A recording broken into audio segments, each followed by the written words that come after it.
Доказывают ли отсутствие ранее армянской письменности и различия языков отсутствие связи между армянами и урартийцами? Скажем, в националистической среде в Армении это урартийская теория, которая возводит армянский этнос к государству Урарту. Аргумент, который очень сильно используется против урартийской теории, это лингвистический аргумент, о котором я уже сказала, о том, что языки не соответствуют. И еще одна важная деталь. Урартийцы имели свою собственную письменность, это была клинопись. Армяне до V века, до начала V века своей письменности не имели. Когда обсуждают связь между армянами и урартийцами, часто приводят два аргумента – различие языков и наличие письменности у урартов. На первый взгляд это кажется убедительным, но при более глубоком рассмотрении видно, что все гораздо сложнее. Уральский язык принадлежал хуррито-уральской семье и не был индоевропейским. Армянский язык – отдельная ветвь индоевропейской семьи. Однако язык не всегда является прямым показателем этнической преемственности. В истории множество примеров смены языка без исчезновения самих народов.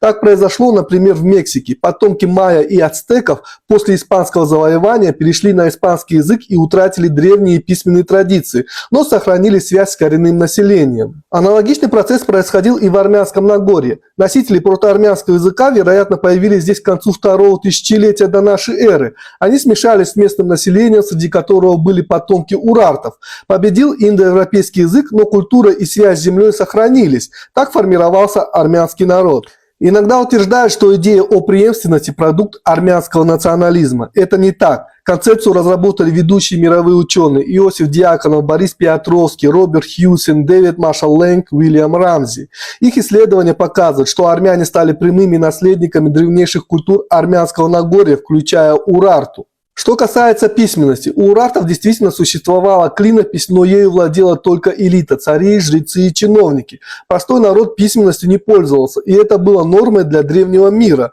Даже в 20 веке грамотность оставалась уделом меньшинства. Например, по данным исследовательницы Мусаевой, уровень грамотности в Азербайджане в 1897 году составлял 6,2%, а в 1917 году достиг 9,3%. Только с установлением советской власти началась масштабная работа по ликвидации безграмотности. Этот пример показывает, без системной государственной поддержки письменная культура не развивается.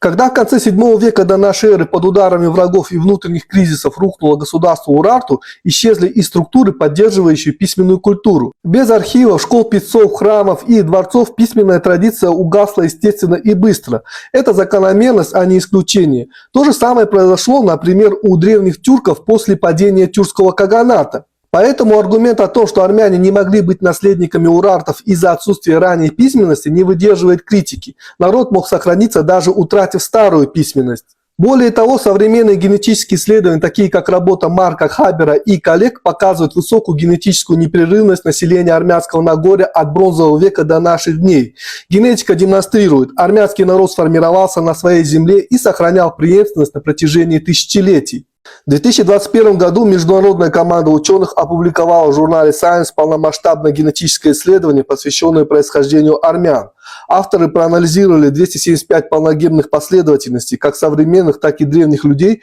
живших на территориях Армянского Нагорья, Восточного Средиземноморья и Балкан. Главной целью было проверить гипотезу Геродота о балканском происхождении армян и прояснить их реальную историю. Результаты однозначны. Генетическая связь армян с Балканами отсутствует. Никаких признаков родства с фракийцами или другими балканскими народами не выявлено. Зато значительная часть древнего армянского генофонда уходит корнями в Ливант, регион современного Ливана, Сирии, Израиля и Палестины. Примерно до 1200 года до нашей эры в Армянское Нагорье действительно проникали миграции с юга, но после этого поток генов резко сократился. С конца бронзового века армяне демонстрируют поразительную генетическую стабильность. То есть, начиная с XII века до нашей эры, население региона практически не менялось. Эта изоляция указывает на то, что армяне формировались как этнос именно на Армянском Нагорье. Однако важно понимать, что это не исключает внешнего влияния. Язык армян – один из древнейших в индоевропейской семье. Он не похож ни на один другой язык, но его грамматическая структура, лексика, фонетика указывают на общее происхождение с другими индоевропейскими языками.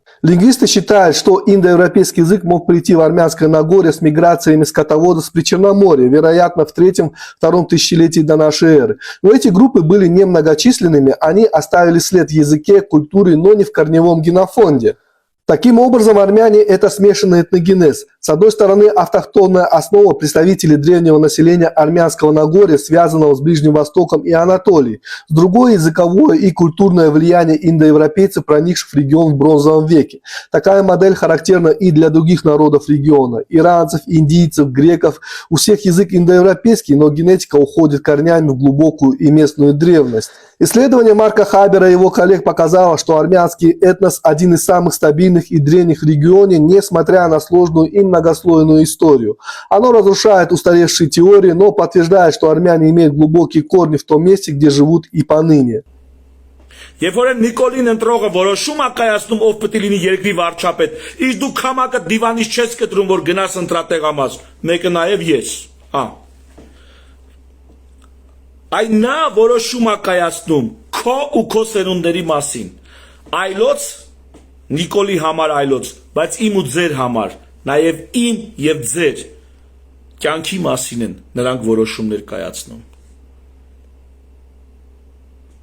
Միշտ մեր կյանքի վերաբերյալ որոշումներ են կայացվում։ Միշտ։ Եվ եթե մենք չենք այդ որոշումը կայացնում, մենք տանը նստած դիվանդին հորանջում ենք, ասում ենք, արա սա սուտ ախպեր, քաղաքականությունը պոռնկությունը ախպեր, արա լավ արա սրանցը դավես չունեմ, արա լավ ես եթամ հասնեմ ընտրատեղամաս, ես եթամ քարոզ արշավի։ Նստի ուրեմն տեղդ, տիտի կարա ու հետո չբողոքես։ Քո փոխարեն որոշումը կայացնում է։ Ամեն Աստծու օր քո փոխարեն որոշում է կայացվում քո կյանքի մասին։ Հանրության մեջ միշտ ինչ որ մեկը որոշում է կայացնում քո եւ քո ընտանիքի վերաբերյալ։ Ու եթե այդ մեկը դու չես, ապա մեկ ուրիշն է։ Պարզապես այդ ուրիշը որոշում է ոչ միայն քո ու քո սերունդների, այլև իր եւ նախ եւ առաջ իր համար եւ իրեն հարմար։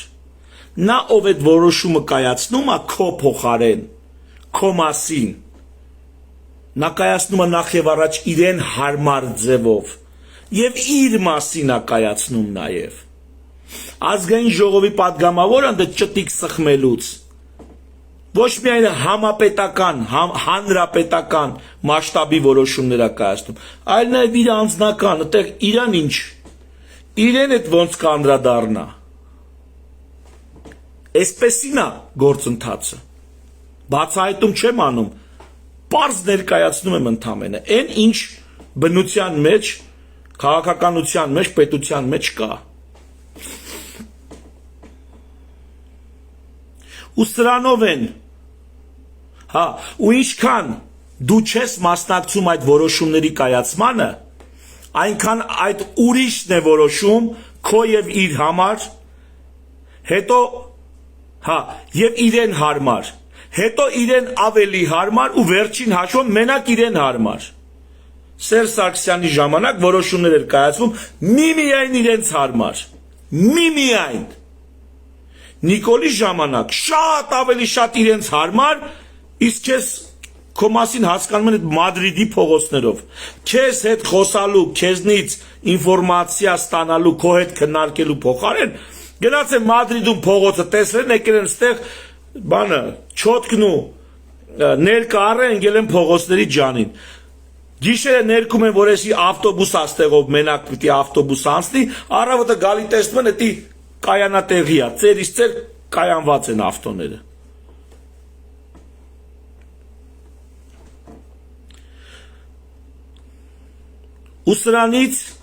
Ու սրանով են քաղաքական ազգերը տարբերվում ապա քաղաքական ժողովուրդներից,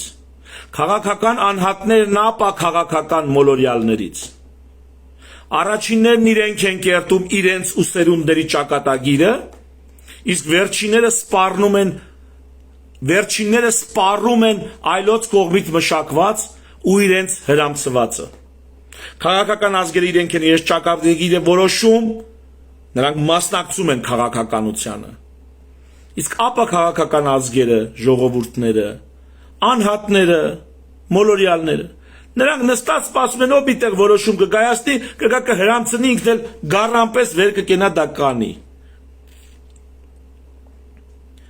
Հրամցվածը կամ պարտադրվածը կախված է հանգամանքներից։ Երբեմն ձեզ ոչ թե հրամցնում են քաղաքական որոշումը, այլ պարտադրում, հարկադրում, տուգանքներով, տույժերով, դատերով, ձերբակալությամբ, բանտարկելով, ձեր կյանքը թունավորելով, ձեզ արտաքսման հասցնելով, երբեմն այդ որոշումները հենց հարկադրվում են։ Պատերազմի սպառնալիքով, պատերազմ սանձազերծելով, պատերազմի վախի տակ տարիներով պահելով, այսպես հարկադրում են, ոչ թե հրամցնում։ Ու քաղաքական ազգերը, քաղաքական ժողովուրդները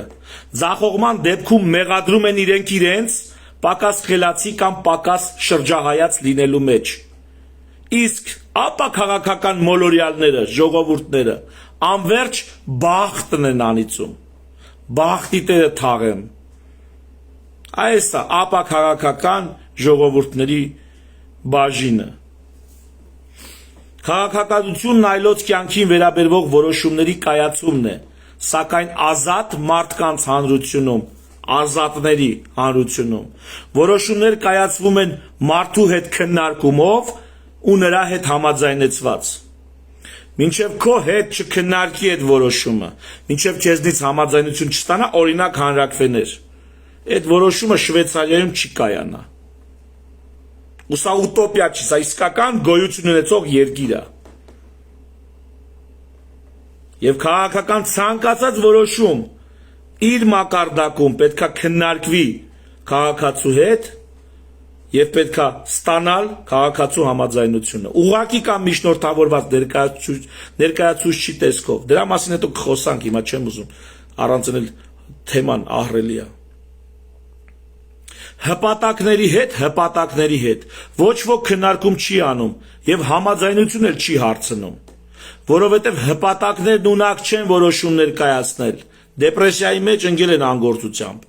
Հիվանդ է հպատակների հանրությունը։ Առաջինը խելքից է հիվանդ, հոգեկան է հիվանդ, հպատակների հանրությունը հիվանդ է։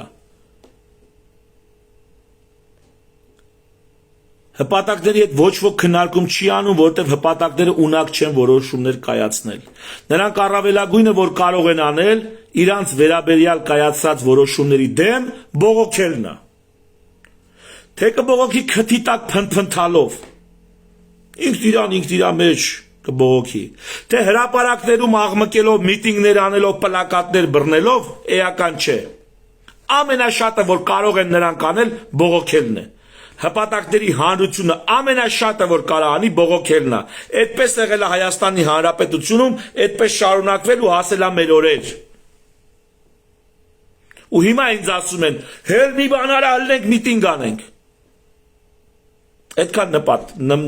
նման եմ հպատակի, կամ այդքան նման եմ հպատակների առաջնորդողի։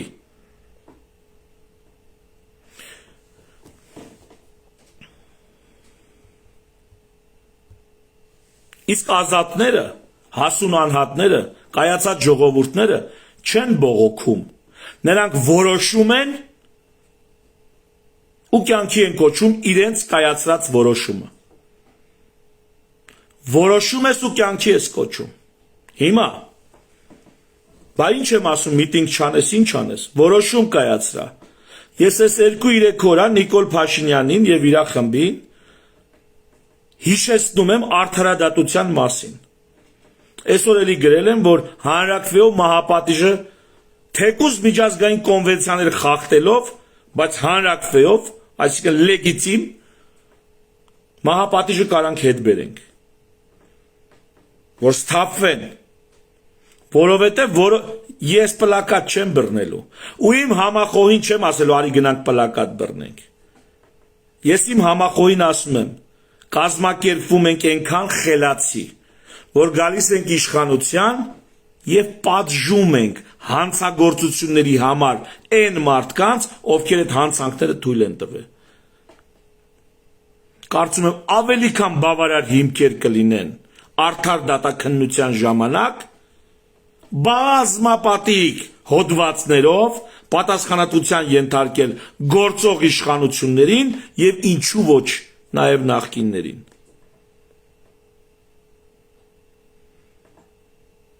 Եթե խելքներդ գլուխներդ չեք հավաքելու, ընկերներ ջան, միտինգով, գոլորշի բաց թողնելով հարց չի լուծի։ Միայն այն բանի համար, որ որևիցե նախաձեռնություն, որ ես կներկայացնեմ, կամ իմ ջանքով այդ թվում կներկայացվի, միայն այն բանի համար, որ դա չդառնա գոլորշի բաց թողնելու, ժողովրդական ցասումն ու այդ վրդովմունքը պարպելու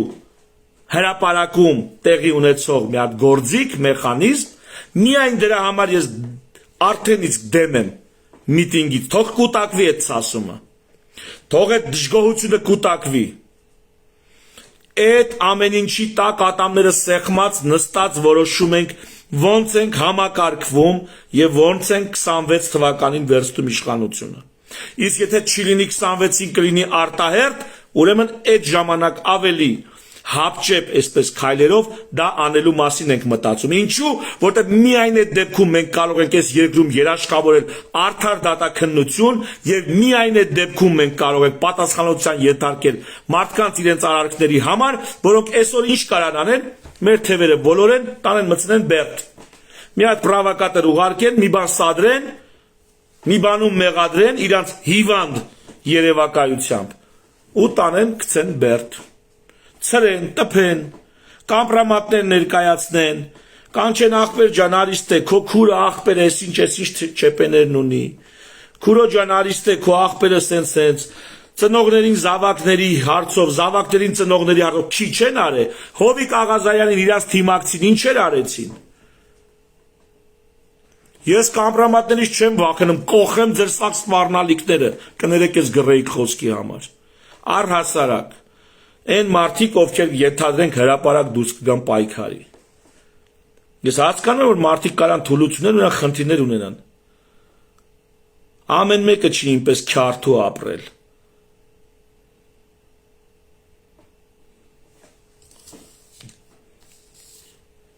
Բայց եւ այնպես գոլորշի բաց թողնելու մեխանիզմ դրա համար գործիք պետք չի դառնալ։ Հակառակ այդ գոլորշին պետք է կուտակվի։ Ու այդ գոլորշին պետք է դուրս գա 26 թվականի ընտրություններին։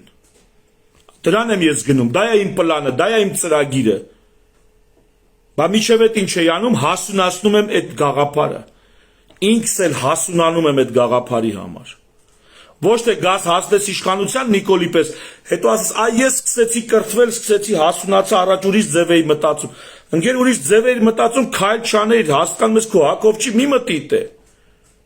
Դու եթե չես հասկանում, չես հիմքերից չես պատկերացնում պետություն, կառավարում, համակարգում, ժողովրդավարություն, արդարադատություն, դու ուր ես մտնում այ ընկեր։ Ու այդպես 90% քաղաքական դաշտի ձիգզողներ, ոչ մի բան չեն պատկերացնում, ասում են կա որ վլաստը ձեռս ընկնի։ Հետո մեր կյանքերի, մեր սերունդների վրա սովորելու եք, այսինքն քաղաքականություն անելով սովորել քաղաքականություն, նշանակում է քո կյանքի վերաբերյալ որոշումներ կայացնելով սովորել որոշումներ կայացնել։ Դա է նշանակում։ Ես բժիշկ մարդ, մարդու կյանքի համար դողացող մարդ, ոնց կարամ տեն, մի հոգու, մի հոգու կյանքի համար, մի պացիենտի համար։ Ես ոնց կարամ ինձ թույլ տամ 3 միլիոն մարդու վրա դուրս գամ առանց դրա բուժումն իմանալու, առանց դիագնոզ դնելու։ Հնարավոր է տենց։ Կամ ես կմասնակցեմ մի այդպիսի նախագծի, որտեղ տենց էշը շելել են։ Էսի են բոլոր հարցերի պատասխանը, որ մի բան պետք է անել, այ հիմա մի բան անում եմ։ Խոսալուց բացի, յանի ես խոսածածս հասկացել եք, ընկալել եք, հիմա խոսալուց բացի բան եք ուզում, կասեմ խոսալուց բացի բան։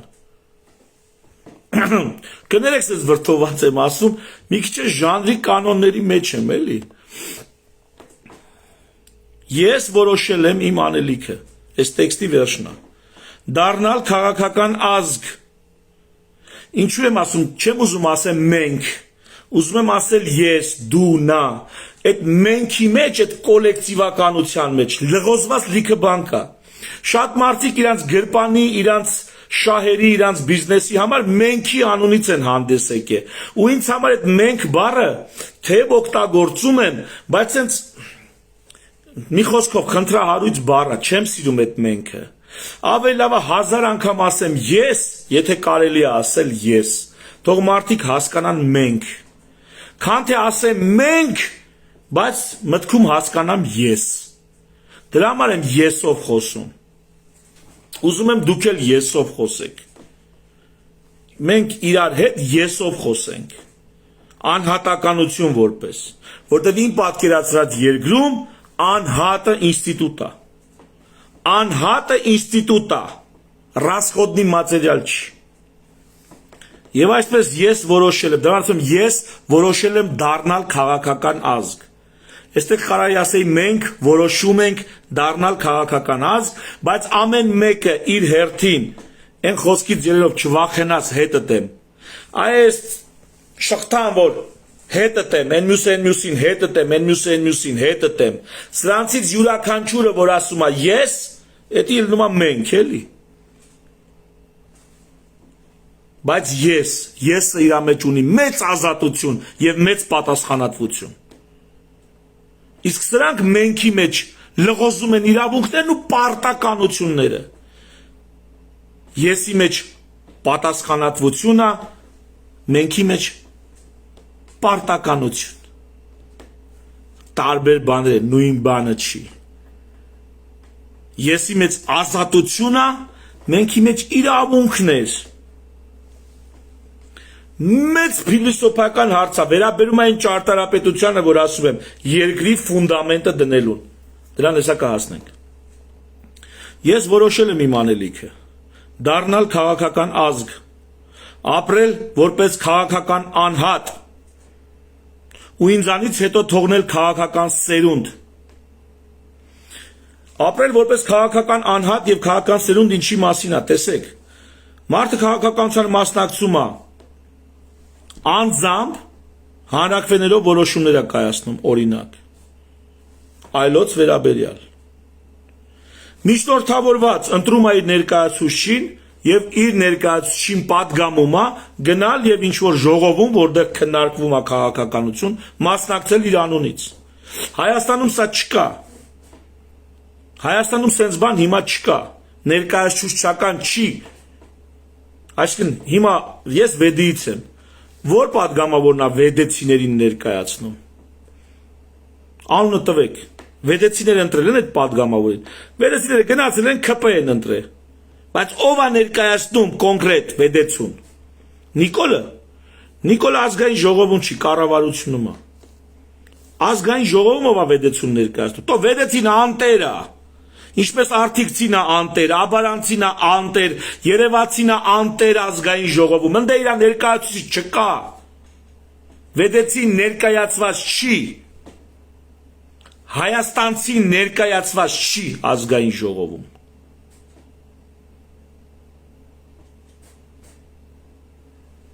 Ահա երբ որ ասում եմ քաղաքական անհատ, դա այն անհատն է, որ այսքանը հասկանում, ասում արի ստել արա, ես ոչ ներկայացված չեմ։ Բա իմ անունից ով անդե որոշում կայացնում։ Հովիկ Աղազարյան։ Ես Հովիկ Աղազարյանին ընտրել եմ, որ Արթիկցուն ներկայացնի ինքը։ Սևանցուն պետք է Հովիկ Աղազարյանը ներկայացնի։ Վերջը որ ում է ներկայացնում եւ ում առաջա հաշվետու։ Ում առաջա հաշվետու։ Այսի սահմանադրությունը փոխելու մասին եմ նաեւ ասում։ Բայց իմ պատկերացրած պետության հիմքերը հանրապետական հիմքեր են, որտեղ հանրությունը իր ներկայացուցիչն ունի ազգային ժողովում կամ որոշում կայացնող մարմիններում, իսկ որոշ հարցերում հանրակրվեի ճանապարհով ինքն է իրան ներկայացնում, իր խոսքը ասում, երբ որ հանրակրվեի մասին է խոսքը։ Ահա թե ինչու ապրել որպես քաղաքական անհատ ու ինձնից հետո թողնել քաղաքական սերունդ։ Մարդիկ ովքեր այսքան բանը հասկանում են։ Սպասում եմ ձեր որոշմանը, ձեզանից յուրաքանչյուրի որոշմանը, որտեղ պատասխանատվությունը անհատական է։ Կամ դուք այսքանից հետո Քաջություն կունենաք զբաղվել քաղաքականությամբ կամ քաղաքականությունը կշարունակի զբաղվել ձեզանով։ Ահա, այս հռչակագրի ինքնորոշման, կարելի էր ասել անհատի կամ քաղաքացուն ինքնորոշման հռչակագրի բովանդակությունը։ Ինքնորոշվել է նաև, ասացի ձիվանից վեր գնալ ընտրական տեղամաս, քվեաթերթիկի վրա իր ընտրությունը, որոշումը դնել։ Դա էլ է քաղաքականություն։ Դա էլ է քաղաքականություն։ Իսկ եթե ձեզ հարգելի 66% չկա գոհացնող գաղափար, ես չեմ ասում բոլորի սա կգոհացնի, խնդրեմ, ես ներկայացնում եմ իմ տեսակը, ես սոցիալական, ինտելեկտուալ, մշակութային, իմ տեսակն եմ ներկայացնում, այլոց ես չեմ ներկայացնում, իմ կարծիքով միջին մտավոր խավն եմ ես ներկայացնում, ոչ են օթերում իրականությունից կտրված էլիտարներին եմ ներկայացնում, ես այդ էլիտարների հետ գործ չունեմ, ոչ էլ են ներքևում անկարողության, ծուլության, չգիտեմ, մուֆտջիության մեջ լրված մասսաներին եմ ես ներկայացնում։ Ես ներկայացնում եմ իմ կարծիքով միջին մտավոր խավը։ Իմ կարծիքով, մի խոսքով իմ տեսակն եմ ներկայացնում։ Ես չեմ պատրաստվում 50%, 60%, 90% ձայն հավաքել ընտրություններին հաղթել, ահա ասեմ մալաձեց։ Դրա համար ինչ ենք անում, եկեք հավաքվենք, միավորվենք, միասնական ճակատով գնանք Նիկոլին գցենք։ Չէ ախպեր։ Եթե այս երկրում 2% մարդ կա, որ ինձ կհասկանա ու կորոշի, որ ես իրեն պետք է ներկայացնեմ, ուրեմն թող ես հավաքեմ 2%։ Եթե իմ տեսակը այս երկրում հասել է այն մակարդակին, որ 30% է կազմում, ուրեմն թող 30% լինի։ Եթե իմ տեսակը 50+1% է կազմում այս երկրում, ուրեմն 50+1%-ով ես կանցնեմ ազգային ժողով։ Տեսակի խնդիր աստեղ, ազգի խնդիր չի։ Ազգի մասին ես կմտածեմ, երբ որ կլինեմ կաթողիկոս, վարչապետ, նախագահ եւ այլն, ամբողջ ազգը ներկայացնող։ Բայց հիմա եւ մինչեւ 26 թվականի ընտրություններ, միգուցե դրանից հետո էլ ես ներկայացնելու եմ բացառապես իմ տեսակը։ Բացառապես։ Համենայն դեպս իմ տեսակը ներկայացնող այսօր չկա։ Նույնիսկ այս խնդիրը ձևակերպაში, որ գիտեք, այս խնդիր կա մարդ։ Կա մարդկանց որոշակի տեսակ, կոպիտ ասած էլի,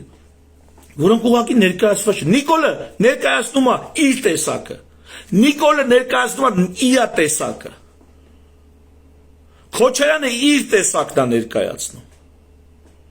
Այն արտախորհրդարանականներն էլ ամեն մեկը ինչ որ չափով իր տեսակն է ներկայացնում։ Բայց իմ տեսակը ներկայացված չի, այ ձեր ցավը տանեմ։ Ներկայացված չի։ Բայց դա չի կարա շարունակվի։